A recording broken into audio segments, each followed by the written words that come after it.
of Ethiopia.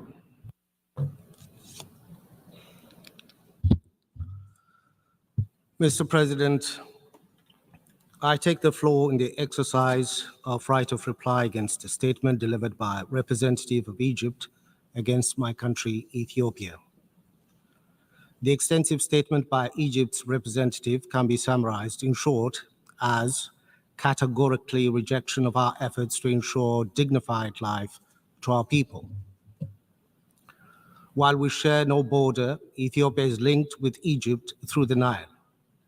We believe Nile is a solemn nexus between our countries that ought to create shared peace and prosperity to the people of our sisterly countries. It's never Ethiopia's intention or conduct to create tension and hostility towards Egypt. The Speaker, as stated from his statement, had made it clear to this Assembly Egypt's position against the universally accepted principle of permanent sovereignty of states over their natural resource and their right to use it for the benefit of their people. The people of Ethiopia, using their own finances, built the Grand Ethiopian Renaissance Dam. The dam is built over the river Abai, which, as correctly explained by the representative of Egypt, is a tributary to the river Nile. It is bringing light to millions of Ethiopians deprived of such basic necessity.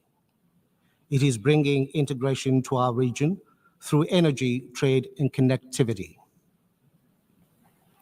The river Abai traverses 2/3 of Ethiopia's territory and makes up 70% of Ethiopia's water resource. While having the resource, the people of Ethiopia continue to live in food and energy insecurity.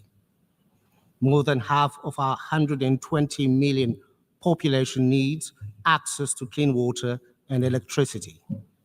Ethiopia will not be told to hold its effort to alleviate this unacceptable circumstance. We will not be told our people do not deserve a dignified life. Ethiopia recognizes the River Nile is a transboundary water resource that must be used by all riparian countries based on the principle of equitable and reasonable utilization. Transboundary resources are also best managed based on basin-wide arrangements agreed to by riparian countries. When it comes to these principles of international law, we see paradox in the Nile Basin. Ethiopia, an upper riparian country that contributes 85% of the flow to the Nile, and the other 8 source countries seeks cooperation based on international law.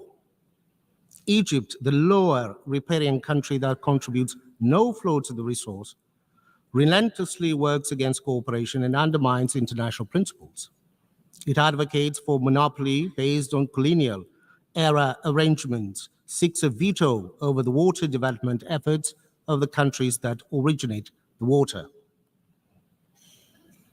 Ethiopia will continue pursuing its development on the river Abai on the basis of equitable and reasonable utilization of the resource. It is our hope, through time, Egypt will reorient its colonial-based policy on the Nile and work on integrated development on the basis of equity. Time will also come for Egypt to realize its best interest is intertwined with and best served by cooperation with riparian countries of the basin.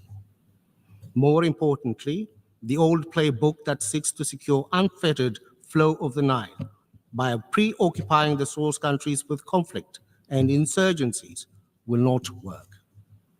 On this basis, Ethiopia calls on Egypt to immediately stop its destabilization efforts in the Horn of Africa. Time to negotiate and find a win-win solution is now. We urge Egypt to choose the path of negotiation and the path of international law. The Cooperative Framework Agreement on the Nile River is entering into force on 13th October 2024. Egypt has the golden opportunity to return to peaceful conduct of its relations with the Nile River riparian states. Egypt is thus encouraged to ratify the CFA and play a constructive role in regional development. I thank you, Mr. President. Thank you.